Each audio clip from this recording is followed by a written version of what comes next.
Hello students, आज हम करेंगे motion of rocket. Motion of rocket, जो रॉकेट होता है वो बिल्कुल इसका प्रोसेस जेट प्रपल्शन की तरह होता है।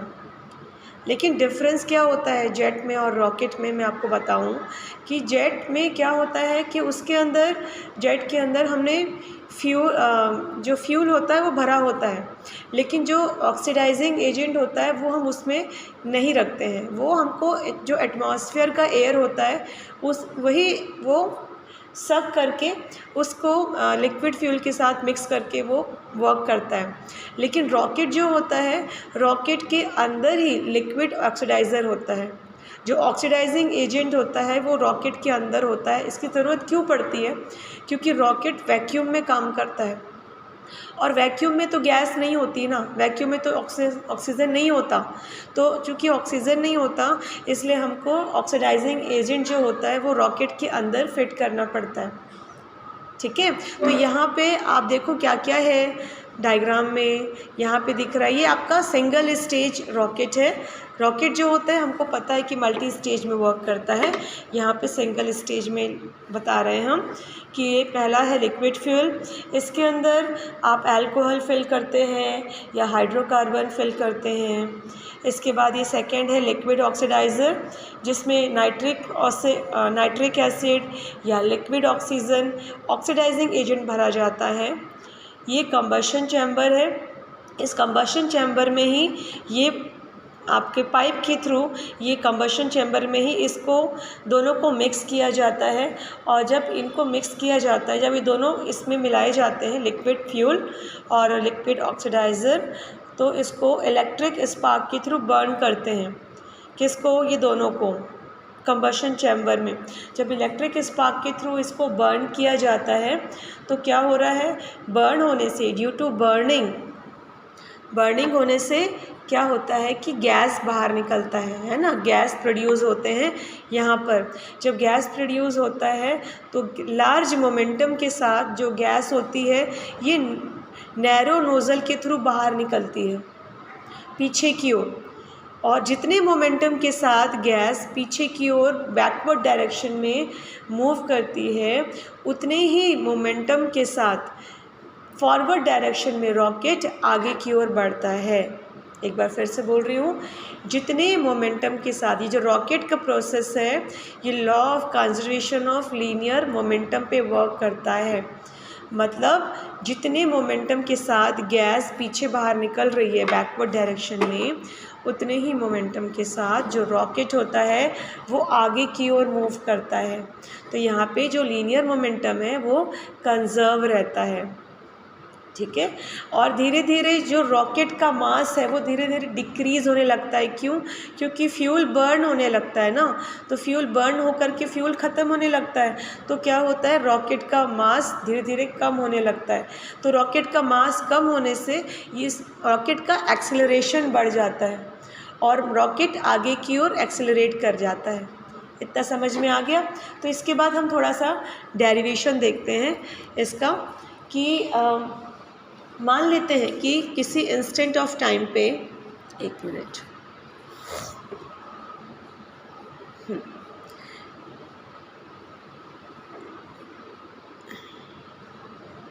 किसी इंस्टेंट ऑफ टाइम पे रॉकेट का जो मास है, रॉकेट में फ्यूल जो फिल हुआ है, तो मास ऑफ फ्यूल,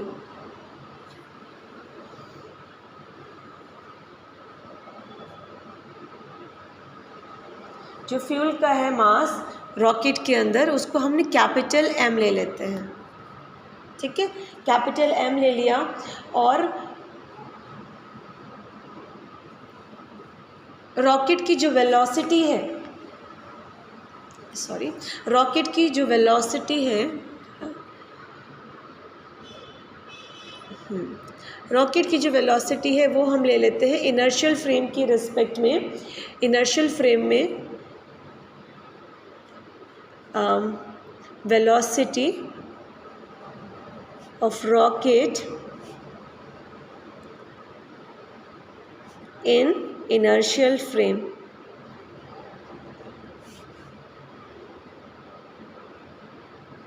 हम कैपिटल वी ले रहे हैं, ठीक है। कैपिटल वी ले लिया।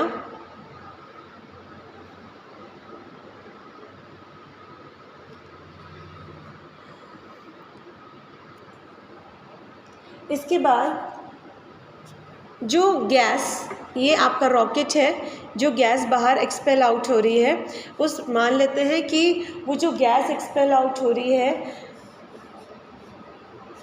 Mass of gas expelling out पर सेकेंड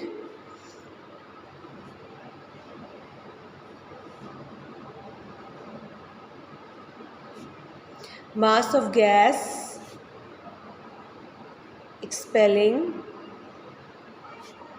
out per second, ये है स्मॉल m, ठीक है। तो अब हम निकालेंगे कि आखिर रॉकेट का जो द्रव्यमान कम हो रहा है, क्योंकि फ्यूल कम हो रहा है, तो किस रेट से कम हो रहा है। तो नेक्स्ट क्या आएगा, the rate of the change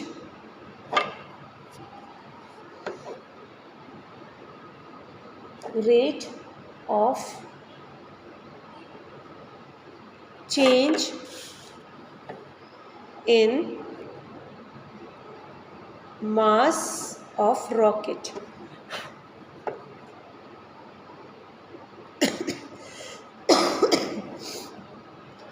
rocket के द्रव्यमान में परिवर्तन की दर, जिसको हम डिनोट करेंगे dm/dt, और ये किसके बराबर होगा कि जितना मास गैस का कम हो रहा है ना, गैस का पर सेकेंड कितना मास कम हो रहा है, स्मॉल m, तो rate of the change of mass of rocket ये हो जाएगा -m। माइनस क्यों लिया है, क्योंकि समय के साथ रॉकेट का मास कम होता जा रहा है, ठीक है। अब अगर वेलोसिटी ऑफ गैस देखेंगे, velocity of gas with respect to rocket, rocket के रिस्पेक्ट में अगर मैं गैस का वेलोसिटी देखती हूँ तो लिख रही हूँ मैं, velocity of gas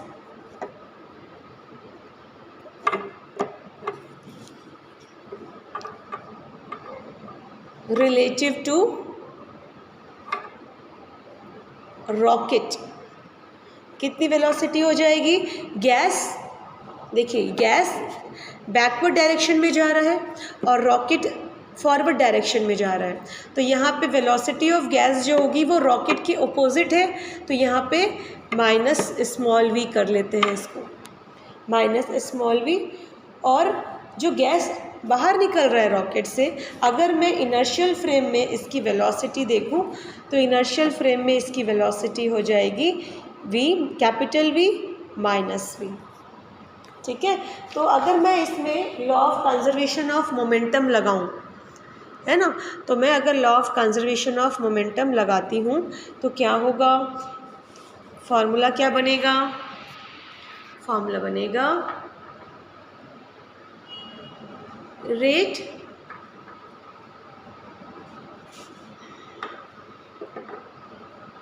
rate of change of linear momentum, संवेग के परिवर्तन की दर, किसकी, ऑफ द रॉकेट, और ये किसके इक्वल हो जाएगा, ये इक्वल हो जाएगा जितना अमाउंट ऑफ गैस बाहर निकल रहा है उसका मोमेंटम। तो मोमेंटम कैसे निकलेगा, -m, इतना गैस एक्सपेल हो रहा था, और वेलोसिटी कितनी हो जाएगी इनर्शियल फ्रेम में, कैपिटल V टू -v। तो ये मेन फार्मूला बन जाएगा rate of the change of linear momentum. तो कैसे बनेगा रॉकेट के लिए, d/dt of capital mv is equal to -m capital V -v, दिख रहा है। अब इसके बाद हम क्या करेंगे, इसको सॉल्व करते हैं। हमको पता है कि स्मॉल m की वैल्यू क्या होती है, अभी हमने निकाल के रखा है, ये देखिए dm/dt is equal to -m, तो m is equal to dm/dt। तो हम क्या करेंगे, यहाँ पर -m की जगह dm/dt यूज़ करेंगे, ठीक है। तो हो जाएगा d by D t m D we by D t plus v D M by D t, इसको डिराइव कर दिया, इज इक्वल टू एम की जगह वैल्यू पुट कर देंगे तो यहाँ पे आ जाएगा माइनस, यहाँ ऑलरेडी एक माइनस है, माइनस माइनस प्लस हो जाएगा तो ये आ गया D M by D T into आप वी कर लो, फिर minus again D M by D T into minus V. तो यहाँ पे क्या होगा, कैंसिल आउट हो जाएगा। क्या क्या कैंसिल होगा, ये आपका V D M by D T and ये V D M by D T, बचेगा क्या, बचेगा आपका M D V upon D T is equal to minus small V D M by D T, ये बचेगा। आप क्या कीजिए, D we by D T की वैल्यू निकाल लीजिए। ये देखिए, अरे बिल्ली आ गई। D V upon D T, इसमें करते हैं देखिए,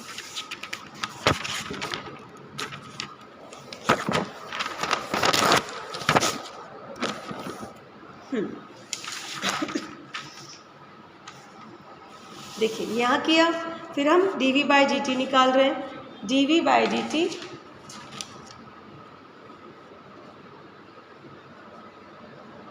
is equal to minus V upon M minus V upon M D M by D T, इसी को अरेंज करके लिख दिया V M D M upon D T. तो यहाँ से क्या हो रहा है, ये हमारा रॉकेट का, ये जो रॉकेट है देखिए, ये जो रॉकेट है इसकी वेलोसिटी एक्सेलरेशन निकल रहा है, ठीक है। आप इसको अगर सॉल्व कर लेंगे तो ये आ जाएगा माइनस वी और डी वी, आपका डी टी हटा दीजिए आप, तो क्या हो जाएगा, D V is equal to minus V upon M D M. अब आप अगर इसको इंटीग्रेट करेंगे तो आ जाएगा आपका capital V is equal to minus V upon M, M की जगह क्या हो जाएगा, आ जाएगा लॉग एम प्लस एक कांस्टेंट आ जाएगा, ठीक है, लॉग एम हो गया। फिर अगर आप t इज इक्वल टू 0 के लिए कर रहे हैं, t इज इक्वल टू 0 पे मास कैपिटल M 0 था रॉकेट का और वेलोसिटी कैपिटल V नॉट थी अगर, तो आप क्या करेंगे, V not is equal to minus V log M 0 plus A. तो इससे क्या होगा, आपका a की वैल्यू निकल जाएगी।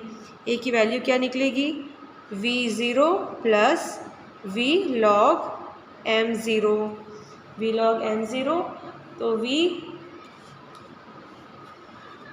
जो आपकी v की वैल्यू है इसमें आप a की वैल्यू को रख देंगे, तो आ जाएगा v is equal to minus V log m plus V not plus V log m0।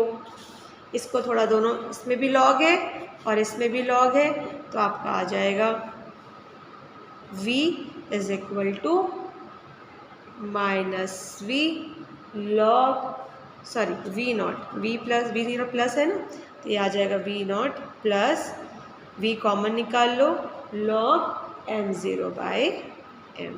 ये फाइनल आंसर है आपका, ये फाइनल आंसर है v0 plus V log m0 by m। तो इससे पता चलता है कि फाइनल वेलोसिटी किस किस पे डिपेंड कर रही है, v is equal to v0 plus V log m0 है। मतलब वेलोसिटी ऑफ गैस जो है, मतलब स्मॉल v जितना एग्जॉस्ट होगा, है ना, इनिशियल मास जितना ज़्यादा होगा, देखो इनिशियल मास जितना ज़्यादा होगा रॉकेट का, वेलोसिटी ये हमारी क्या है, फाइनल वेलोसिटी है ना रॉकेट की, तो फाइनल वेलोसिटी सबसे पहले किस पे डिपेंड करेगी, m0 पे। m0 क्या है, इनिशियल मास। रॉकेट का इनिशियल मास जितना रहेगा वेलोसिटी उतनी इंक्रीज़ करेगी। स्मॉल v क्या है, गैस है, गैस की वेलोसिटी, गैस और बैकवर्ड डायरेक्शन में जितनी अधिक वेलोसिटी के साथ बैकवर्ड डायरेक्शन में फ्लो करेगा उतना ही रॉकेट आगे की ओर जाएगा। ठीक है, तो इस तरह से ये कुछ कंडीशंस होने चाहिए। तो क्या होता है कि हमारे पास कैपिटल V मतलब रॉकेट की वेलोसिटी हमको बढ़ी हुई मिलेगी। ओके, इस तरह से आप ये सिंगल स्टेज रॉकेट मैंने आपको बताया, ये सिंगल स्टेज रॉकेट है ये। इसी तरह से आजकल जो आर्टिफिशियल सैटेलाइट्स हम अर्थ के ऑर्बिट में सेटअप करते हैं उसके लिए क्या करना होता है, मल्टी स्टेज रॉकेट की ज़रूरत पड़ती है ताकि हम मिसाइल को क्या कर सके, स्पेस में प्रोजेक्ट कर सके। तो इसके लिए क्या किया जाता है, ये सिंगल स्टेज रॉकेट है, इसी तरह से मल्टी स्टेज रॉकेट बनाते हैं। और मल्टी स्टेज रॉकेट में 3 से 4 रॉकेट्स एक के बाद एक लगाए जाते हैं। ठीक है, तो जो सबसे फर्स्ट स्टेज होता है, फर्स्ट स्टेज में सबसे हैवियर और बिगर रॉकेट लगाया जाता है, जबकि जो सबसे आखिरी में होता है उसमें लाइटर और स्मॉलेस्ट रॉकेट लगाया जाता है सबसे ऊपर, है ना। तो पहले जब फर्स्ट स्टेज के रॉकेट में फ्यूल ख़त्म होता है तो सेकंड स्टेज का रॉकेट स्टार्ट होता है। सेकंड स्टेज ख़त्म होता है, जैसे ही ख़त्म होता है वो पोर्शन, वो रॉकेट का वो एरिया वो डिटैच हो जाता है रॉकेट से। तो जैसे जैसे फ्यूल ख़त्म होता जाता है एक एक स्टेज डिटैच होता जाता है। इससे क्या होता है कि इसकी मास कम होती जाती है, रॉकेट की मास कम होने के साथ साथ जो रॉकेट है वो एक्सेलरेट करता जाता है। तो इस तरह से ये आपका कंप्लीट नॉलेज है regarding motion of rocket. Okay, thank you.